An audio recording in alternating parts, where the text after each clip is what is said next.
first 30 seconds that catches people's attention. So I am going to do naked star jumps. That's right, guys. Do you want to see a 6'4" figure like me jumping up and down naked, bollock naked? I didn't think so.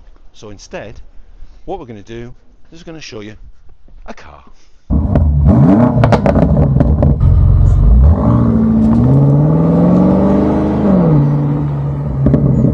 Thanks for joining Mr. Seasons. It is a beautiful day. But one thing that isn't looking quite so beautiful is my car. Let's have a look. And Mr. Seasons' cat Larry has just joined us as well. Larry wants to be in. Come on, lad. Oh, and now Lola's joined me. Little softy.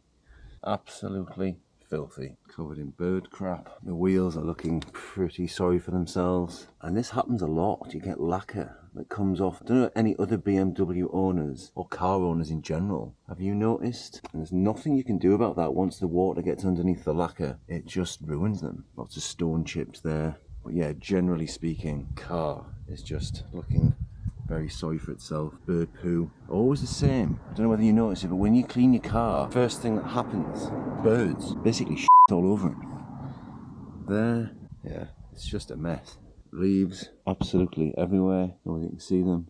And considering this is a pride and joy, not particularly looking like it right now. This stuff is a nightmare to clean. Any other BMW owners can confer, this piano black stuff is just hideous to clean. Now I've been living with my M5 F90 version for, it's about 4 years, maybe 5 now. It's a love relationship. I've kept it that long. I never keep cars as long as that.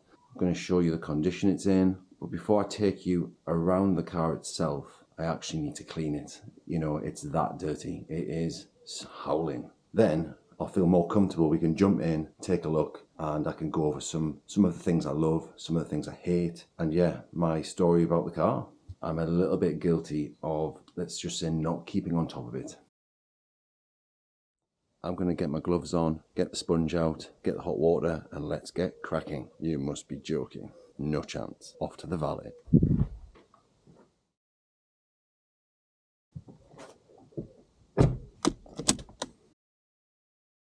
Isn't there something always therapeutic about a car wash?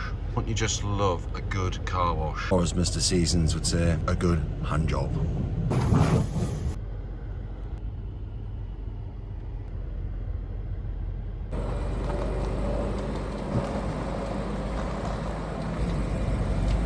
We are back. The sun is just about shining, the shades are on, and amazingly, it hasn't rained. British weather, it never fails to disappoint. Doesn't it always? When you've just washed your car, guaranteed it will lash it down. She's all lovely and clean, so I feel a bit more comfortable showing you around. Let's have a look and see what she looks like. I mean, let's be honest, guys, it's a 5 Series BMW. Yes, it's an M5. I'm sure you guys have seen these before, but it wouldn't be a car video if I didn't take you around it. So let's have a quick look. And it's at this point I'll add some fancy music. Wouldn't you know it, there's already a leaf and a splattered fly.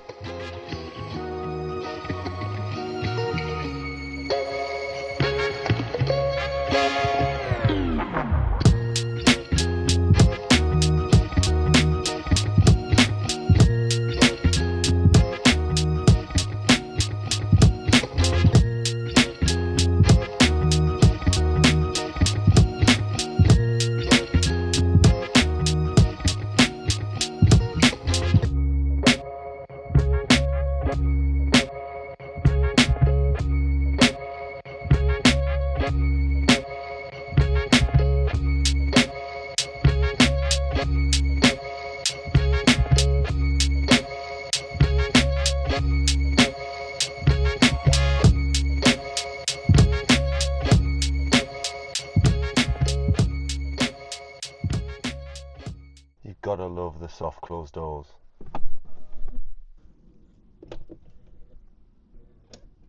Now you might be wondering why a middle-aged greying man like myself would pick a car like this. Now Mr. Seasons isn't just getting longer in the tooth, he's also long in the legs. Now I'm pretty tall, so it's always been quite difficult to find a car that actually fits me. Yes, I hear, get the violins out, play the violin music. Poor Mr. Seasons driving an M5. Oh no, how do you do it, Mr. Seasons? It must be so difficult. Our hearts bleed for you, Mr. Seasons. But in all honesty, being tall does come with its fair share of problems. And look, I'm going to be showing a video on that actually quite soon about being tall and how everything in life is challenging. And again, I hear you all saying, poor Mr. Seasons. But check out the room behind me here. Not enough room to swing a cat, if you ask me. You might be thinking for money like this that maybe I should have splashed out on something a bit bigger, a Range Rover. But to be honest, I've tried them all and none of them fit me. Just too lanky. Yes, they're bigger cars, but the interior space is no different. Anyway, that's enough ranting on about that. Let's get back to the serious business of telling you how living with this M5 has been over the last few years, why I love it, things I don't like, things I hate. There's probably more things I love, and there's only a very few things I hate, but I'll go through the tech quickly. And to be honest, there's a lot of the tech I've never used. This car has a 4.4 litre V8 twin turbo. I'm not by any stretch of the imagination a petrol head, so I'm literally just going to go over quick facts about the car. This is often an area that people forget about. Valeted the car, they didn't think about this, did they? Oh dear, bugger. This car has slightly lower suspension than the standard M5. You see here, you can just about get your fingers underneath. Now this feature is very much underappreciated. Soft closed doors. They are brilliant once you get used to them. Automatic boot opening. Inside the car, it's always been a nice place to be. Oh dear, dust already on this piano black. Any BMW fans appreciate the pain this causes. Again, get the violins out please.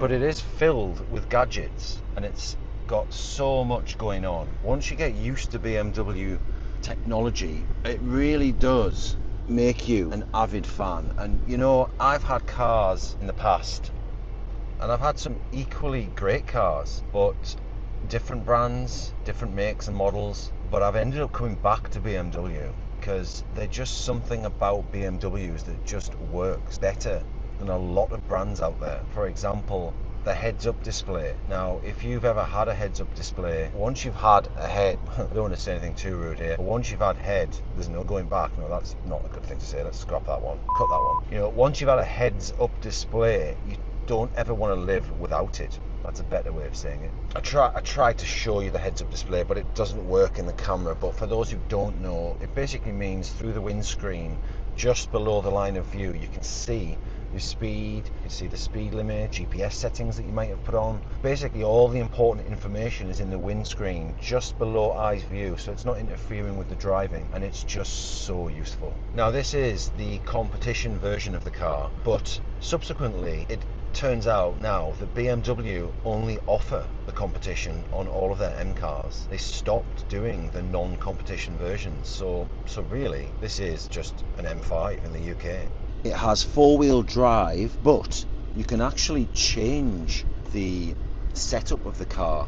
If you go into the settings, you can change it from four-wheel drive to actually two-wheel drive or rear wheel bias. In standard four-wheel drive mode, it is slightly rear wheel biased, but if you're a real petrol head, which to be honest I'm not, and I'm probably terrified, you could put it into rear wheel drive only, and this would turn it in effect to like a true sports car feel. For those who have had an older M5 and appreciate that, great. For this, Mr. Seasons, I'm going to stick with something quite safe. Thank you. And I do actually have a clean license. Fingers crossed. Over the duration of having this car, I have averaged 21.8 miles to the gallon. What's your thoughts on that, guys? Is that good value for money or not? I would say it's a few too many trips to the petrol station. But when you buy a car like this, you don't buy it for economy, let's be perfectly honest. And when I got this car, I knew it was going to be thirsty. But actually what some people don't realise is when you buy a petrol car as opposed to an electric car, dare I say, or a diesel, you actually pay quite a few £1,000s less for the car. So it can sometimes be a false economy that people have these electric cars and diesels and they think, great, I'm getting 30, 40 miles to the gallon, or I'm whizzing around on the power grid and it's not costing a penny. But actually, you paid a hefty price tag in the first place, something you don't always do with a petrol car. Look, I mean, let's not beat around the bush. This is an overpowered petrol car and it's thirsty. I'm trying to put a defence up for it, but it is ultimately a very thirsty car. So I'm drivelling on a bit. Let's get down to a quick list of the things I love about this car. Heated steering wheel, absolutely a must-have in the British cold weather that we have. Adaptive cruise, which is this button here. You've got lots of other gadgets here. You've got lane departure, which is a complete waste of time. Sorry, not lane departure, I'm talking absolute waffle.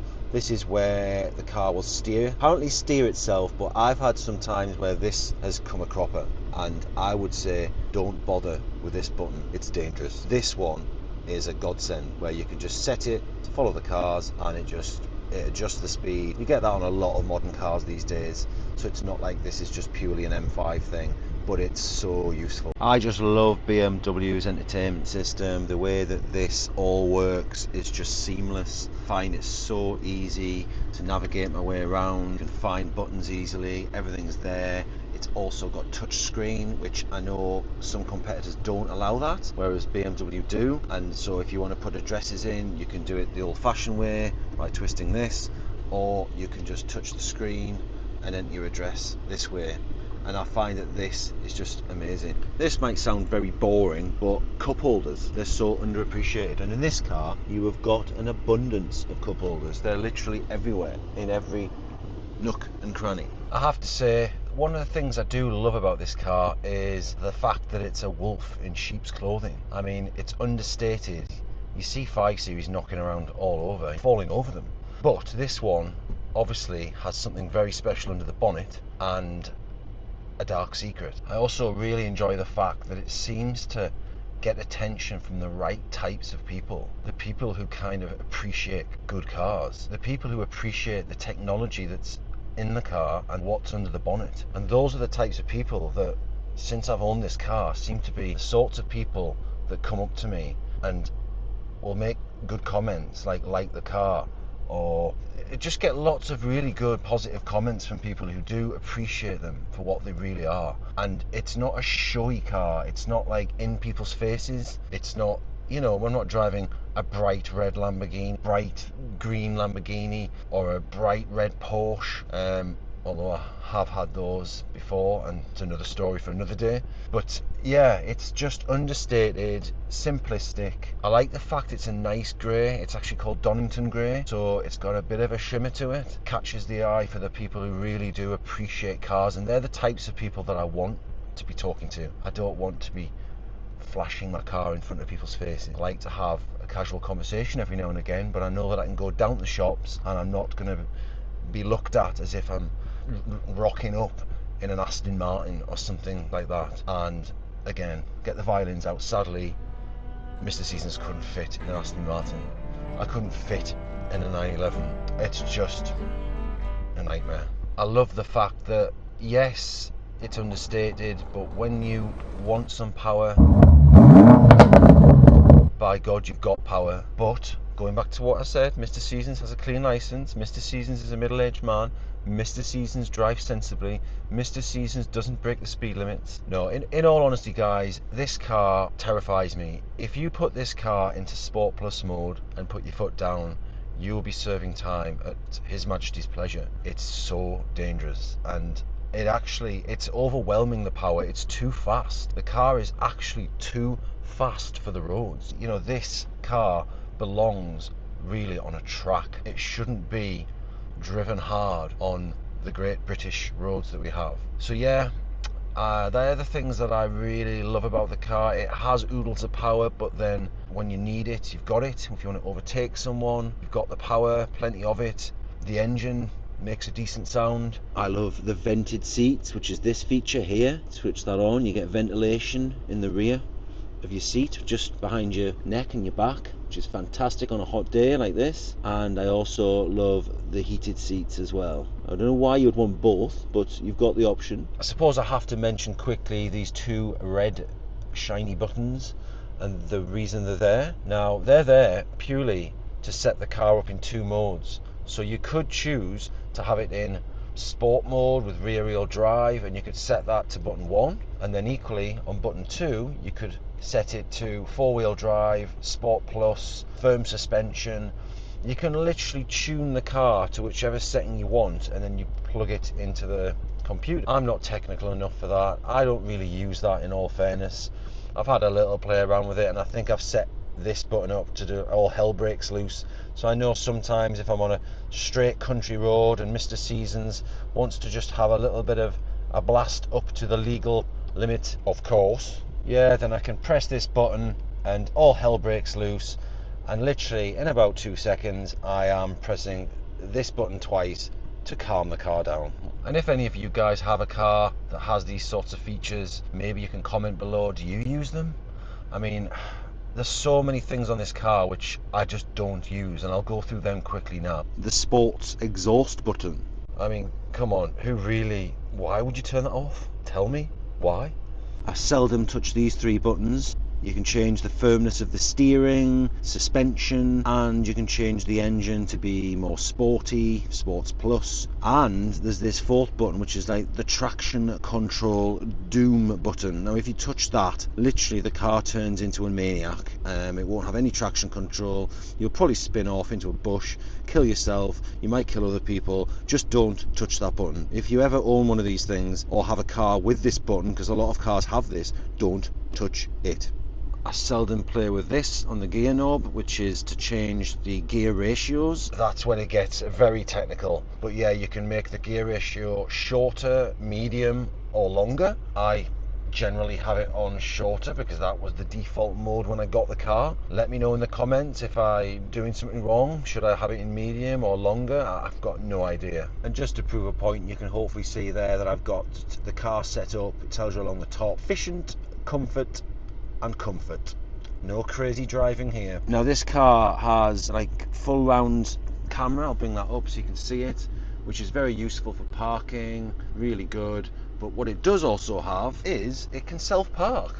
Now I've had this car a few years and I've never once managed to self-park it. I don't even know how to do it. When they sold me the car, they didn't even show me how to do it. I have no clue. Now, am I ridiculous for not knowing that? Should I know how to self-park the car? Would I trust it to self-park? These are questions that remain unanswered. The car came with 2 keys, one of them being your normal everyday key, and the other being this massive thing, which came with like a glorified key hook that you could hook onto your jeans or something and look like an absolute baller. But yeah, I mean, it's safe to say the big ginormous hefty lump of a key, which is like a digital thing which you can program the car to have climate control at certain times of the day and this and yada yada yada.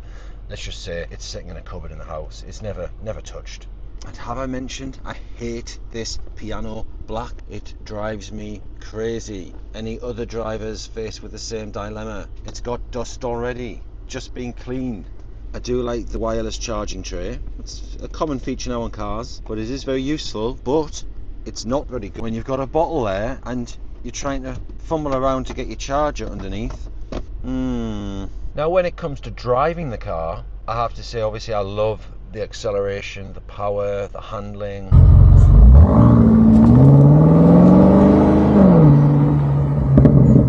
All BMWs tend to drive really well, and this is no different. However, if I was to switch now onto the things that I do dislike about the car, as I've had it, the longer I've had it, is the firmness of the ride. Now it is a particularly firm ride, which is all fine when you're on open, flat, British A roads, motorways. Well, the A roads in Britain aren't exactly great, but if you're on motorways and, you know, nice smooth roads. But when you put this car on the typical pothole country roads that Britain is famous for, it's a bumpy ride, and you know, I have questioned sometimes, is this good for my prostate or my coccyx bone? So yeah, I think maybe that's a sign of getting older as well. But yeah, the firmness of the ride is something that I do find is a bit on the firmer side. It's not unbearable, and it's a sacrifice that's probably worth making, in fairness. Yeah, now one of the other things that is quite annoying on this car, and again, it's a small sacrifice, it can be switched off, is